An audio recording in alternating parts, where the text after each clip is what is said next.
The text arrived at 6:12 in the morning. No greeting. No warmth. Not even her name.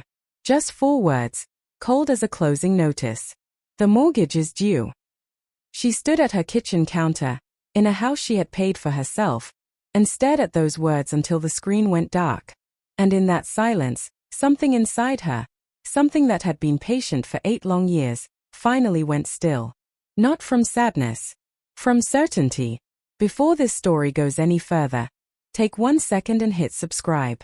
Because what this woman did next, quietly, calmly, without raising her voice once, is the kind of thing that changes how you see yourself forever.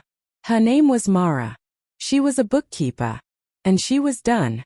To understand what Mara did that morning, you have to go back 8 years, to a winter that almost swallowed her family whole. Mara was the kind of person who reconciled other people's finances for a living.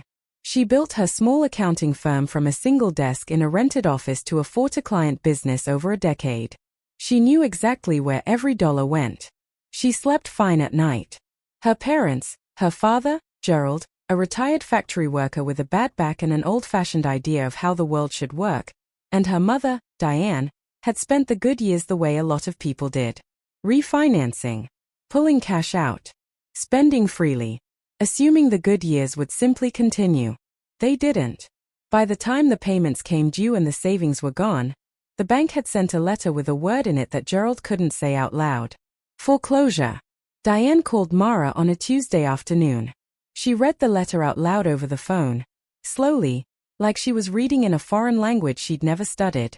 And before the call was over, Mara had already made up her mind. She drove the 4 to 5 minutes to their house that same night. They sat together at the kitchen table with the letter lying flat between them, and Mara looked at the numbers the way she looked at every set of numbers, calmly, clearly, without flinching. The only path forward was another refinance.